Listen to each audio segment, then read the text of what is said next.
Hey guys, here's Devendra Kumar Dubey and I welcome you on Hash No Ignorance.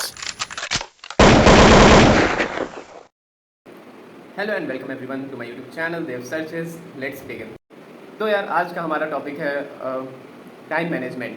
ठीक है, ये काफ़ी ज़्यादा पॉपुलर टॉपिक है, लेकिन आज हम इसके बारे में थोड़ा अलग तरीके से बात करेंगे। ठीक है, कैसे ये हमारे लाइफ का एक पार्ट बन जाना चाहिए इसके बारे में सोचने के लिए। ठीक है, तो आज हम इसी के बारे में बात करेंगे। कुछ आपकी भी ओपिनियन होगी ज़रूर इसके ऊपर, तो वो आप कॉमेंट कर दीजिएगा।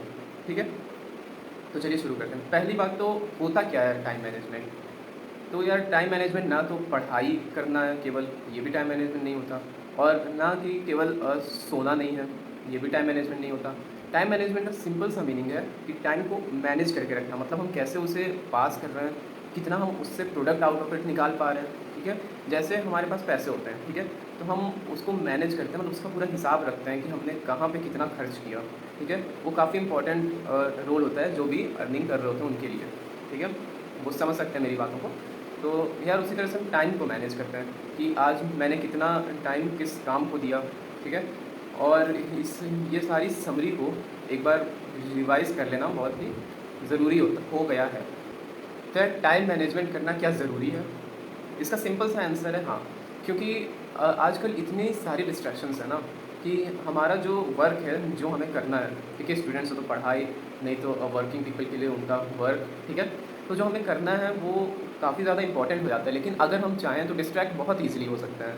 ठीक है, हमारे पास डिस्ट्रैक्टिंग यूनिट्स बहुत सारे हैं, जैसे आजकल तो काफ़ी ज़्यादा फेमस है रील्स देख लो या शॉर्ट्स यूट्यूब पे। ठीक है, ये इन्हें खाली हमें स्क्रॉल करते रहना होता है और काफ़ी ईजिली हम काफ़ी इंटरेस्टिंग वीडियोज़ देख पाते हैं। तो उस समय के लिए तो थोड़ी देर के लिए हमें काफ़ी खुशी मिलती है। ठीक है, लेकिन लॉन्ग रन में ये काफ़ी ज़्यादा डिफेक्ट्स क्रिएट करता है हमारे लिए। तो यार इस पे हमें ध्यान देना चाहिए।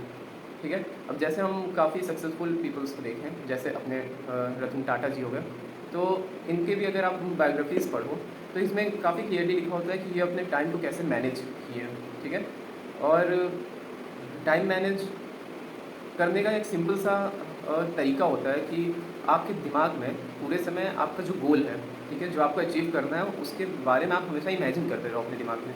ठीक है, तो हमेशा आप सोचते रहोगे कि मुझे वो काम करना है, तो आप फालतू के कामों में जाओगे ही नहीं। ठीक है, तो यार बायोग्राफीज़ पढ़नी चाहिए हमें, काफ़ी कुछ सीखने को मिलता है, जैसे रतन टाटा हो गए, फिर एलॉन मस्क। ठीक है, ये इन सारे सक्सेसफुल पीपल्स जो कि इनके बारे में काफ़ी कुछ है। ठीक है, इनके पास प्लान था, डिफाइंड प्लान, तो ये सारी चीज़ें, फिर सेल्फ हेल्प बुक्स भी काफ़ी हेल्पफुल होती हैं हमारे लाइफ में। ठीक है, तो यार फिर हम काफ़ी बार ये होता है कि हम पेशेंट्स से रिलेट कर देते हैं टाइम मैनेजमेंट को। ठीक है, पेशेंट्स और टाइम मैनेजमेंट काफ़ी अलग चीज़ें हैं दोनों। तो यार टाइम मैनेज करने के लिए हम पेशेंट्स होने लग जाते हैं। जैसे मैं अगर एक एग्जांपल लूँ तो स्टूडेंट्स होते हैं, तो स्टूडेंट्स को एक क्वेश्चन जैसे करना होगा, तो वो क्वेश्चन उठाए और नहीं हो पाया पहली बार। ठीक, तो उन्हें लगेगा कि वो उस पर टाइम वेस्ट कर रहे हैं, तो उससे टाइम मैनेजमेंट के अंदर लेके वो उस क्वेश्चन को छोड़ देंगे और नेक्स्ट क्वेश्चन पे चले जाएंगे। ठीक है, तो ये काफ़ी गलत चीज़ हो जाती है यार। तो पेशेंट्स और टाइम मैनेजमेंट को अलग अलग रखना है। ठीक है, टाइम मैनेजमेंट होता है कि आप कहाँ कहाँ टाइम दिए हो, ठीक है, पूरे दिन भर का वो देखना होता है। लेकिन पेशेंट्स एक अलग चीज़ हो गई कि किस काम को कितना टाइम दिए हो। ठीक है, ये दोनों डिफरेंट चीज़ होती हैं। तो यार पेशेंट से कनेक्ट मत करना इसे। ठीक है, अब हम देखते हैं कि सॉरी, तो यार मुझे इसी बात पे एक अपने टीचर का कोट याद आता है जो कि मुझे काफ़ी ज़्यादा पसंद आया था। ठीक है, काफ़ी साल हो गए सुने हुए। तो वो बोलते थे कि successful person always find 1000 seconds from 1 second. समझे, मतलब कि सबके पास तो वो 24 आवर्स ही होते हैं, लेकिन कौन एवरी सेकेंड्स में से थाउजेंड्स और सेकेंड खोज पाता है, वो एक सक्सेसफुल पर्सन होता है। ठीक है, तो हमें उसी की खोज में निकलना चाहिए। और फिर जैसा कि मैंने बताया कि नहीं, तो डिस्ट्रैक्शंस के लिए तो रील्स पड़े हुए हैं, तो यार उसमें नहीं घुसना है हमें। ठीक है, और अब हम बात करते हैं कि कैसे हम टाइम मैनेज कर सकते हैं, मतलब क्या क्या तरीके होते हैं। अब मैं मतलब टाइम मैनेज कैसे कर सकते हैं वो हमारे सोच दिमाग के ऊपर डिपेंड करता है। ठीक है, तो यार देखो, सबसे इजी तरीका है कि आप अपने दिमाग को ट्रेन करो। ठीक है, कि उसे क्या करना है, कब क्या सोचना है। ठीक है, तो जैसे आप दिन में ज़्यादातर टाइम स्क्रीन टाइम मान लीजिए आपका काफ़ी हाई होता है। ठीक है, तो उसमें आप ये कर सकते हो कि आप अपना वॉलपेपर लगा लो, जैसे मैनेज टाइम ये लिखा हुआ, या फिर टू डू लिस्ट लिखा हुआ, ये सारी चीज़ें। हाँ, टू डू लिस्ट बनाना एक काफ़ी ज़रूरी चीज़ हो जाती है, क्योंकि हम टाइम टाइम पे ऐसा होता है कि भूल जाते हैं, जब हम काफ़ी बिजी होते हैं तो हम भूल जाते हैं कि हमें आज क्या करना था, ठीक है, और हम टाइम ऐसे ही पास कर देते हैं और उसके बाद हमें याद आता है कि क्या करना था हमें। तो यार ऐसा ना हो, इसलिए एक टू डू लिस्ट बनाया करो, ठीक है। और फिर उसके बाद क्या क्या कर लिया हमने, उसका भी एक लिस्ट होना चाहिए, ठीक है। रात में सोने से पहले काफ़ी सारे सेल्फ हेल्प बुक्स में लिखे हुए हैं, ठीक है, जैसे हमारा हो गया एटीट्यूड इज़ एवरीथिंग, ठीक है, उसमें भी ये क्लियरली लिखा हुआ है कि हमें सोने से पहले एक बार लिख लेना चाहिए कि क्या क्या हमने करा हुआ है ज़िंदगी में। तो उससे हमें पता चल जाता है कि हमारा टाइम मैनेजमेंट चल कैसा रहा है। अगर हम कहीं टाइम वेस्ट कर रहे हैं किसी काम में, तो नेक्स्ट दिन से हम सुधारने की कोशिश करेंगे, ठीक है। तो ये काफ़ी ज़रूरी हो जाता है।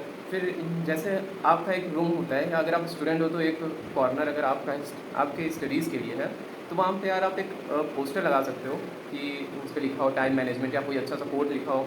तो वो बार बार देखते देखते आपके दिमाग में आएगा कि हाँ, मुझे टाइम मैनेज करना है और फालतू की चीज़ों में टाइम नहीं देना है, ठीक है।